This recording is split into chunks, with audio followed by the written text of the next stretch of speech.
പ്രിയരെ, വയനാട്ടിലെ ഉരുൾപൊട്ടലിൽ നിന്ന് രക്ഷപ്പെട്ട ഒരു പെൺകുട്ടി ദയനീയമായ കഥ പറഞ്ഞുകൊണ്ടിരിക്കുകയാണ്. ആ കുട്ടിയുടെ ഓരോ വാക്കുകളും നമ്മുടെ മനസ്സിനെ വല്ലാതെ വേദനിപ്പിക്കുന്നതാണ്. അവരുടെ വീട് തകർന്നു പോയി. ഉറക്കത്തിലായിരുന്നു, മുകളിലത്തെ നിലയിൽ കിടന്നുറങ്ങുന്ന സമയത്താണ് പെട്ടെന്ന് ഈ ഉരുൾപൊട്ടൽ ഉണ്ടായത്. അവരെ അത്രയും പ്രതീക്ഷിച്ചില്ല.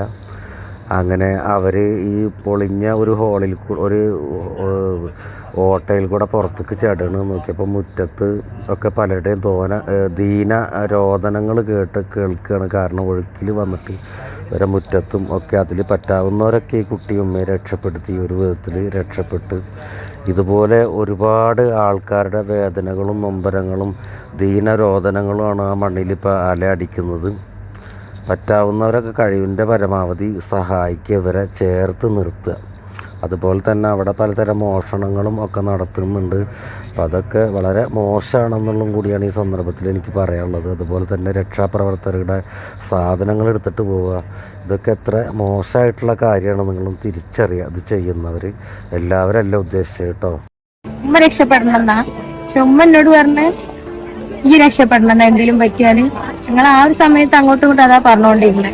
ഞാൻ ഡോറ് തുറന്നതും സീലിംഗ് പൊളിഞ്ഞ് തലയിൽ കൂടെ വീഴാൻ തുടങ്ങി. അപ്പൊ ഞാൻ എന്ത് ചെയ്തു, ഫോണിന്റെ ഫ്ലാഷ് എടുത്തിട്ട് വെറുതെ ഒന്ന് ചുറ്റിലും അടിച്ചു നോക്കി. അപ്പൊ എനിക്ക് മനസ്സിലായി ആരും വരില്ല രക്ഷിക്കാന്. തലേന്ന് വരെ ഞാൻ കണ്ട് സംസാരിച്ച ആൾക്കാര് ഇപ്പൊ കാണുമ്പോ, ഫോട്ടോ കാണുമ്പോഴാണ് നമ്മൾ അറിയണത് മരിച്ചുപോയി, ഇനി അവരെ കാണാൻ പറ്റില്ല.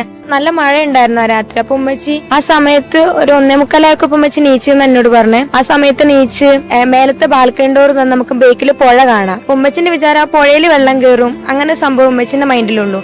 ഉമ്മച്ചി സ്റ്റെപ്പ് ഇറങ്ങി താഴെ എത്തിയതും 4 ഭാഗത്തും കൂടി ചളി വീട്ടിന്റെ ഉള്ളിൽ കയറാൻ തുടങ്ങി. കല്ലൊക്കെ വന്ന് അടിക്കണ സൗണ്ടൊക്കെ ഉമ്മച്ചി കേൾക്കുന്നുണ്ട്. അപ്പൊ ഞാൻ മേലെ കിടന്നുറങ്ങുന്നത്. അപ്പൊ ഞാൻ ഇതൊന്നും അറിഞ്ഞിട്ടില്ല. ഉമ്മച്ചി എന്നെ വിളിക്കാൻ വേണ്ടി വേഗം മേലേക്ക് വന്നു. എന്റെ ഡോറ് തട്ടിയിട്ട് കുടുവ വെള്ളം കയറി എന്നോട് പറയുന്നുണ്ട്. ഞാൻ വേഗം എന്റെ ഫോൺ എടുത്തിട്ട് ഞാൻ വേഗം ഡോറ് തുറന്നു. ഞാൻ ഡോറ് തുറന്നതും സീലിംഗ് പൊളിഞ്ഞ് തലയിൽ കൂടെ വീഴാൻ തുടങ്ങി. അപ്പൊ ഞാനും ഉമ്മച്ചിന്റെ കൈ പിടിച്ചിട്ട് ഞാൻ ആ ബാൽക്കണി ഡോറ് തുറന്നു. അവിടെ നിന്നിട്ട് കരയാൻ തുടങ്ങി. കുറെ കരഞ്ഞു.